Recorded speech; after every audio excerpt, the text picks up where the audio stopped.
아멘. 네, 오래간만에 요한계시록으로 우리 다시 돌아왔습니다. 지금 8장까지 왔는데요. 여러분 어떠신가? 요한계시록의 말씀이 재미있으신가요? 네, 재미가 없으시죠?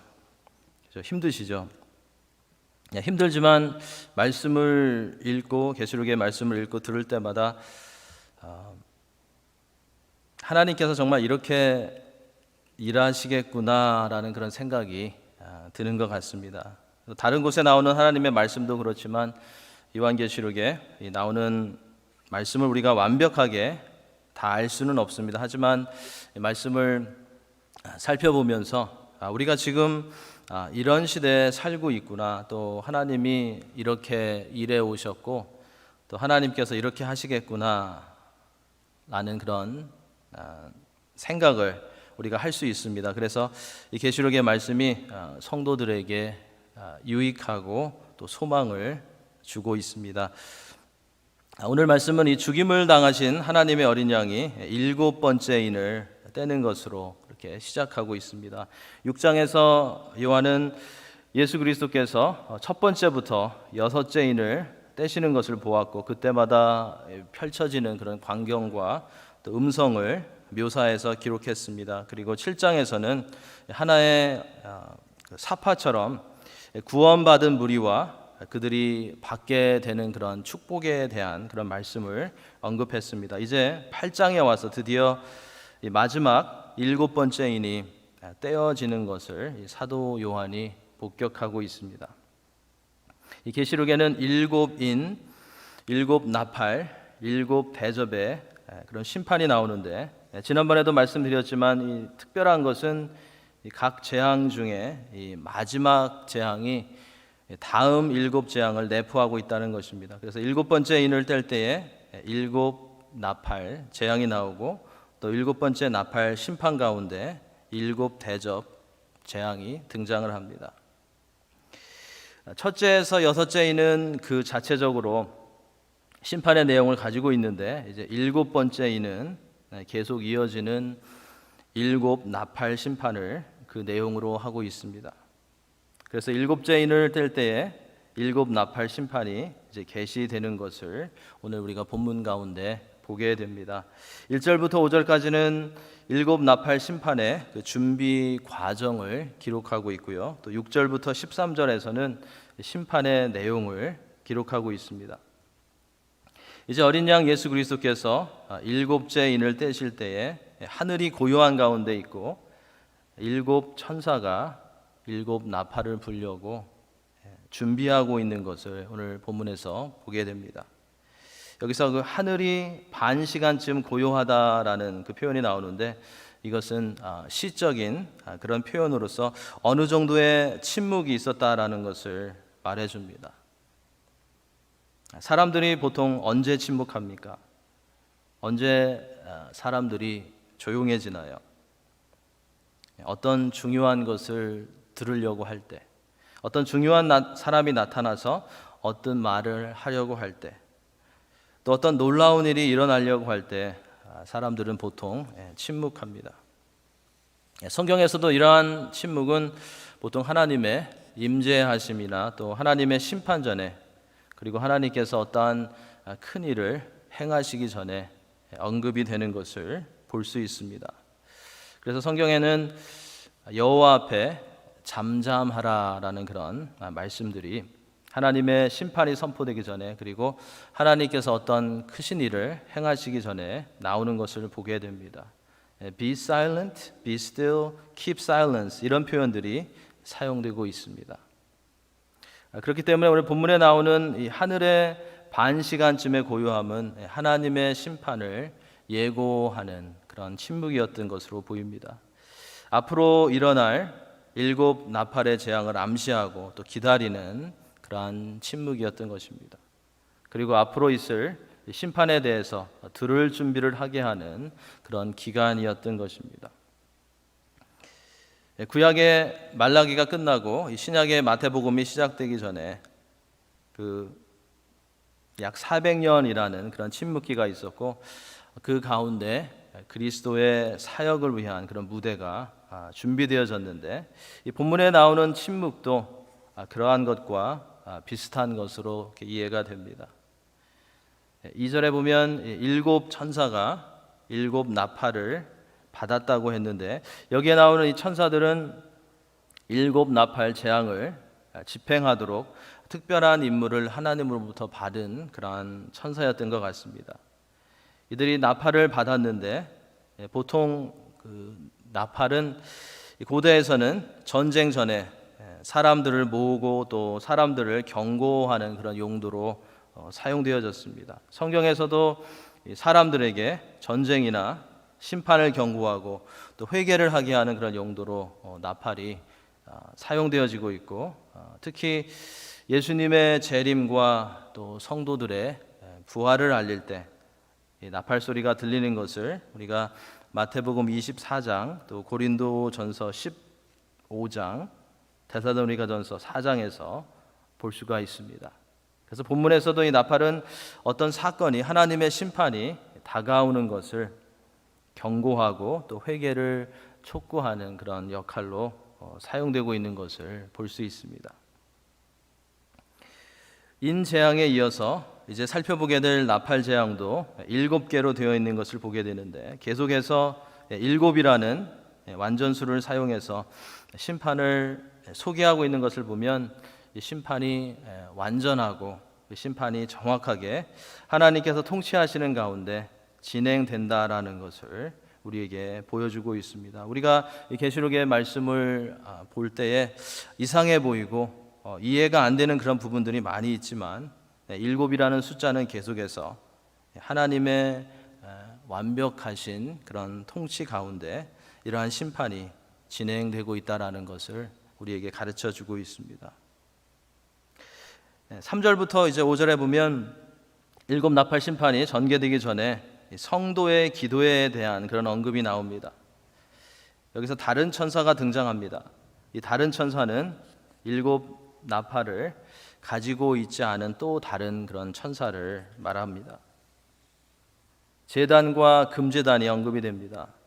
3절과 5절 사이에 나오는 이 제단과 금제단은 이 구약에 모세 당시의 성막이나 또 솔로몬 당시에 성전에서 볼 수 있었던 하나님을 예배하는데 사용되었던 그런 기구들을 생각나게 합니다.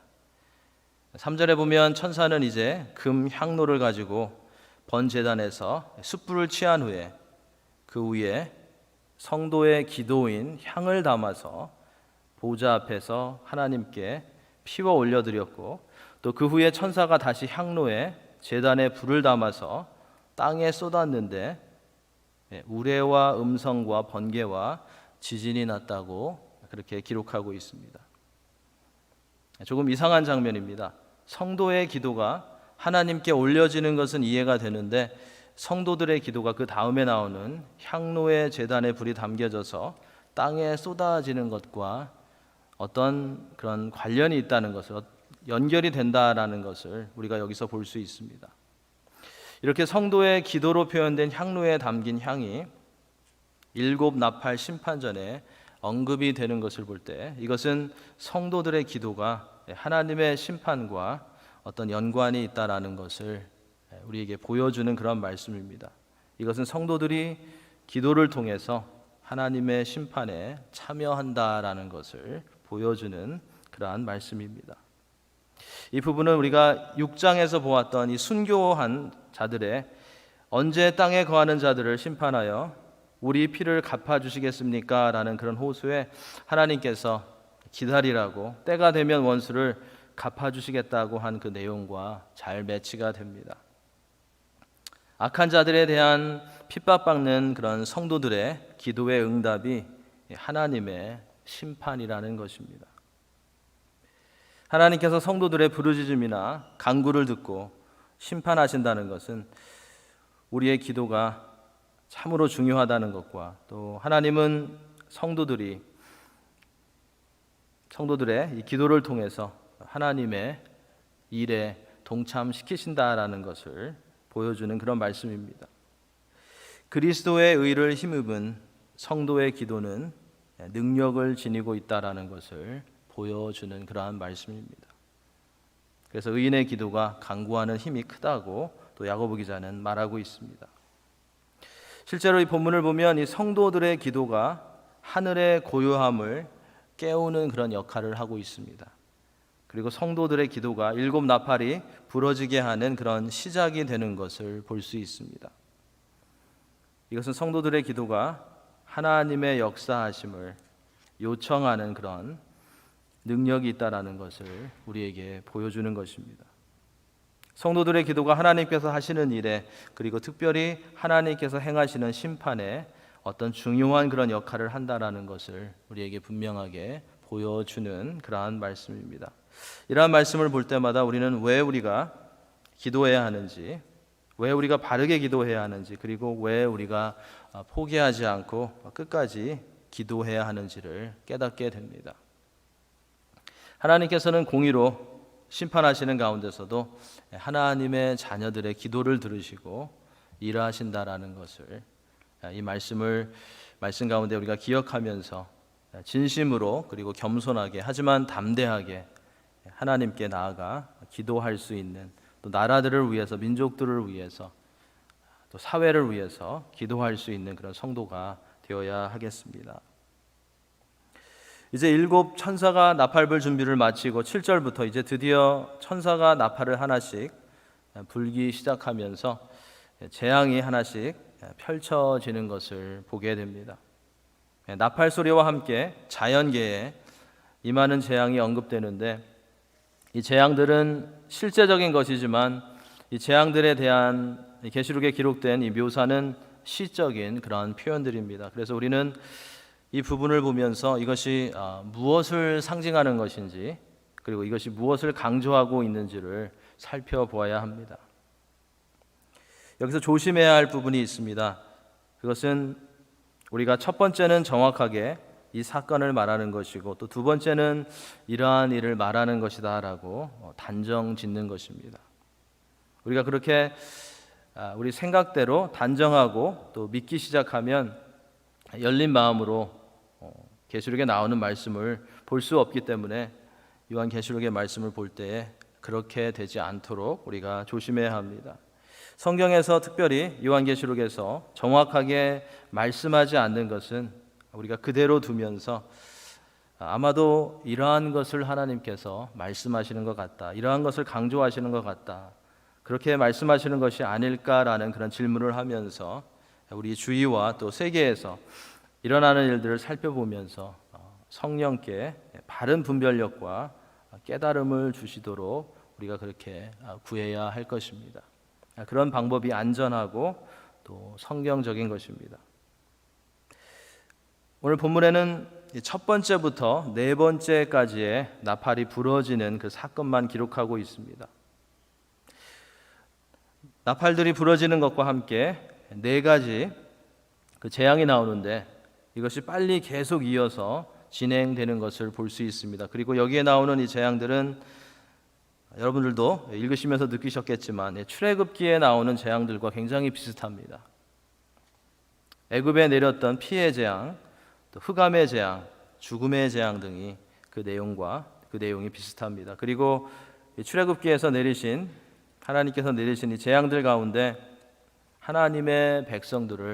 하나님께서 이스라엘 백성들을 보호해 주셨던 것처럼 점점 강해지는 재앙 가운데서 하나님께서 영적인 이스라엘인 교회를, 성도들을 지키실 것이라는 그런 힌트를 오늘 본문 가운데 주고 계십니다.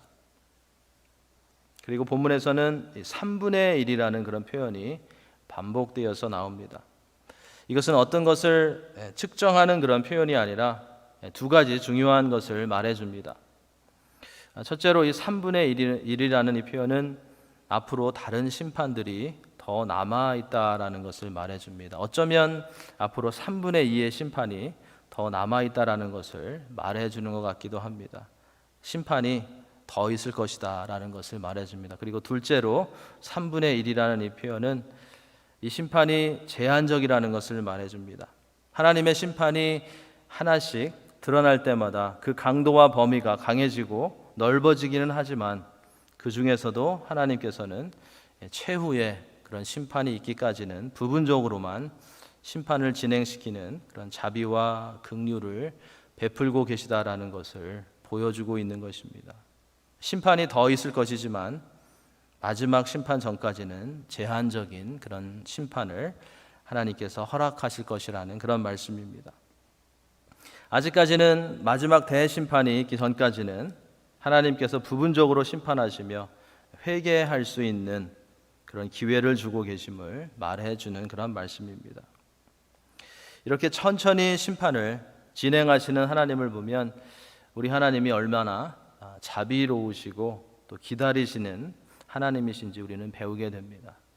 우리 같으면 3분의 1이 아니라 그냥 한 번에 다 끝냈을 텐데, 그리고 빨리 새 하늘과 새 땅을 보기 원했을 텐데, 하나님께서는 죄인들을 또 세상을 구원하시기 위해서, 인류를 조금이라도 더 구원하시기 위해서 절제된 그런 심판만을 허락하셨던 것입니다. 우리는 이것을 아담과 하와의 스토리를 통해서, 또 바벨탑 사건을 통해서, 노아의 스토리를 통해서, 이스라엘 백성들의 광야에서의 스토리를 통해서도 볼 수 있습니다. 이제 한 개의 나팔이 부러질 때마다 자연계의 심판이 임하는 것을 보게 됩니다. 어떤 이들은 이 7절부터 11절에 나오는 현상은 유성이 지구에 떨어지는 것이라고 그렇게 해석하기도 합니다. 그런데 여기에 나오는 이 우박과 불과 산과 별들이 떨어지는 것은 이 땅에 임하는 지구와 또 바다와 맑은 물과 해와 달과 별들에게 있을 하나님의 심판으로 인해서 나타나는 그런 현상을 묘사하고 있는 것으로 보입니다. 이러한 현상들은 제한적이기는 하지만 상당히 큰 재앙으로서 세상에 경고를 주는 것임을 우리가 알 수 있습니다. 7절에서는 이제 천사가 첫 번째 나팔을 불었을 때 지구에 피 섞인 우박과 불이 땅과 수목에 떨어져서 땅과 수목의 3분의 1을 태우는 일이 일어납니다. 어떤 분들은 이것을 핵무기로 인한 피해를 말하는 것이다 라고 말하기도 하는데, 사실 우리는 정확하게 알 수 없습니다. 우리가 알 수 있는 것은 땅이 크게 피해를 입는 일이 일어나고 3분의 1만 제한적으로 피해를 보게 된다는 것입니다. 출애굽 때 있었던 7번째 또 우박 재앙과 비슷합니다. 그리고 이것은 과거에 하나님께서 소돔과 고모라에게 그 유황불을 내리셔서 심판하셨던 것과도 비슷합니다. 그래서 하나님께서는 심판하실 때 자연적인 그런 재해를 또 사용하실 수도 있지만 인간이 만든 무기들을 또 사용하실 수도 있다라는 것을 우리가 여기서 생각해 볼 수 있습니다. 둘째 천사가 나팔을 불었을 때 8절 9절에서는 불붙는 큰 산과 같은 것이 바다에 빠져 바다 3분의 1이 피가 되고 바다 가운데 생물들의 3분의 1이 죽고 3분의 1의 배가 깨지는 일이 일어났습니다. 땅에 이어서 이번에는 이 심판의 대상이 바다가 되고 있는 것을 볼 수 있습니다. 어떤 학자들은 이것을 자연계에 일어나는 화산 폭발로 보기도 하고, 또 다른 이들은 이 대규모의 해상 전쟁으로 보기도 합니다. 둘 다 일리가 있습니다.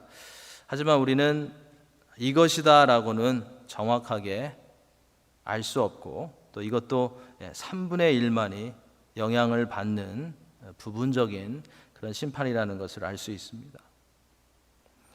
셋째 천사가 나팔을 불었을 때 10절 11절에 가보면 쓴 쑥이라 이름을 가진 횃불같이 타는 큰 별이 하늘에서 강과 샘물에 떨어져 물의 3분의 1이 쓰게 되어 그 물을 마신 많은 사람이 죽게 되는 것을 볼 수 있습니다.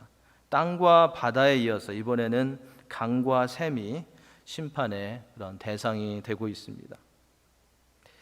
여기서 별은 하나님의 심판을 상징하는 자연계의 어떤 도구를 생각할 수 있습니다. 강물을 오염시키도록 하나님이 사용하실 어떤 매개물로 볼 수도 있습니다.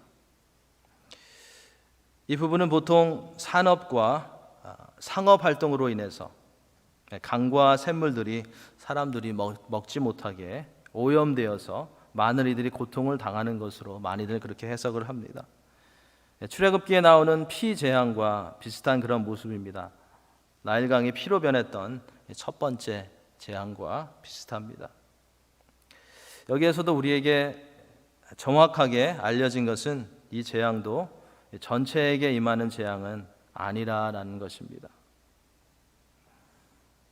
12절에서는 네 번째 나팔이 부러졌을 때 해와 달과 별의 3분의 1이 타격을 받고 어두워져서 밤과 낮의 3분의 1만 빛을 비추는 그런 일이 일어나는 것을 볼 수 있습니다.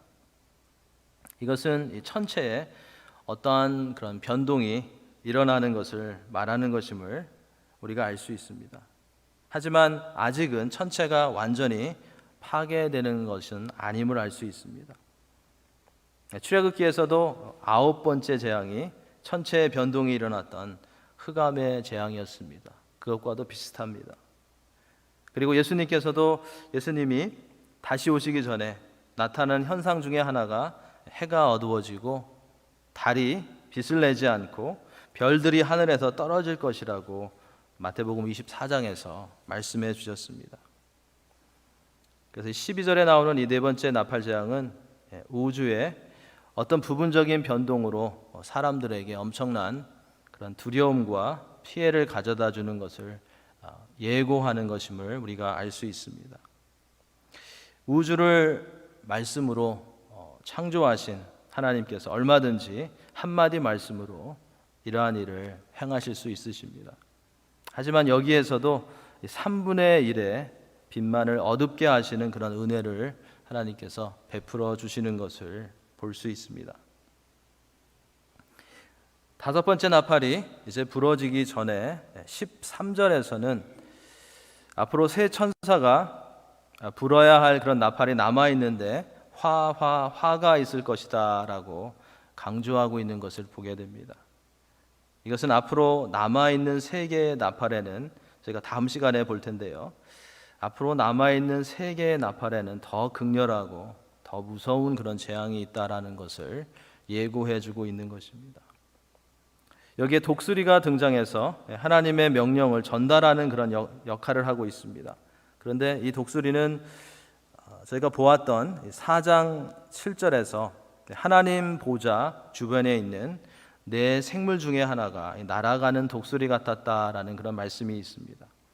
그래서 13절에서 앞으로 있을 극렬한 그런 재앙을 예고하는 독수리는 앞에 나왔던 네 생물 중에 하나였음을 우리가 알 수 있습니다.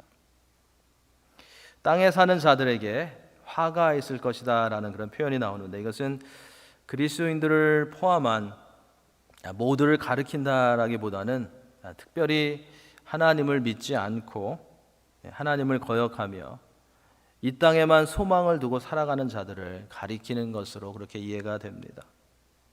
우리가 이 출애굽기에서 나왔던 그 재앙 사건을 생각하면 하나님께서 하나님의 백성들을 특별한 그런 방법으로 또 보호해 주시는 그것을 여기에서도 함께 생각해 볼 수가 있습니다. 앞으로 땅에 사는 하나님을 믿지 않는 이들이 큰 재앙을 만날 것임을 예고하고 또 경고하고 있는 그런 말씀임을 알 수 있습니다.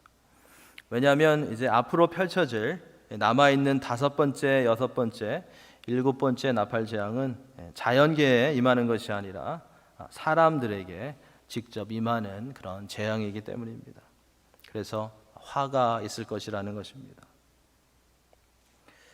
이렇게 오늘 우리가 함께 살펴본 말씀 가운데 우리가 기억해야 하는 몇 가지 중요한 그런 교훈들이 있습니다. 첫째로 본문은 하나님의 심판이 분명히 있을 것이고 하나님께서 그 가운데 공의로 심판하실 것임을 말해주고 있습니다. 이 땅에 여러 가지 재앙이 또 심판이 임할 때 우리는 그러한 것들을 보면서 두려워할 것이 아니라 그 가운데 정확하게 실수 없이 공의로 통치하시는 하나님을 신뢰하고 바라보며 잠잠함 가운데 하나님을 더욱더 의지하며 승리하는 그런 성도가 되어야 할 것입니다.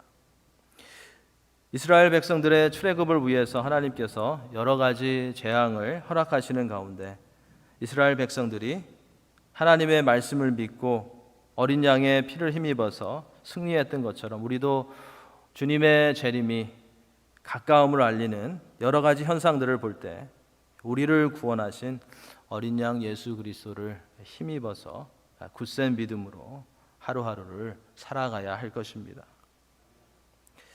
둘째로 본문은 우리 하나님은 들으시는 그런 하나님이시라는 것을 우리에게 보여줍니다.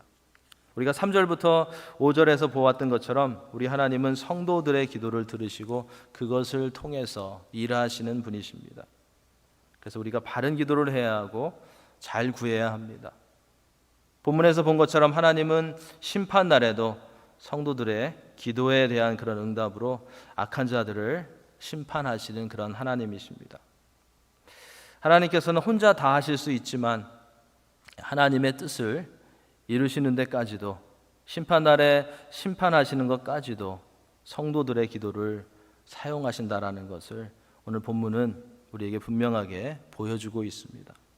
그래서 우리는 이런 말씀을 기억하면서 우리가 기도하는데 하나님 앞으로 담대하게 예수 그리스도의 이름을 힘입어서 나가는데 더욱더 힘을 내야 할 것입니다. 우리 하나님은 심판 날에도 이 세상에 오는 여러 가지 어려운 상황 가운데서도 하나님의 자녀들에 대한 그런 관심을 놓지 않고 계시며 우리의 기도에 항상 귀를 기울이고 계신다는 것을 우리는 항상 잊지 말아야 하겠습니다.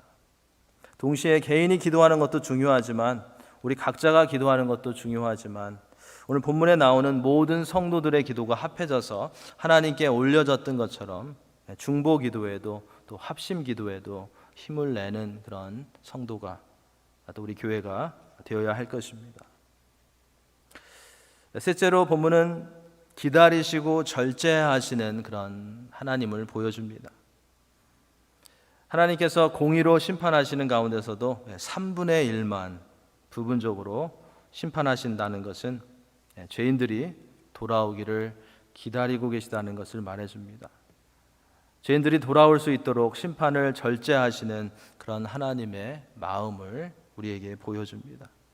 그래서 사도 베드로는 베드로후서 3장 9절에서 이렇게 말했습니다.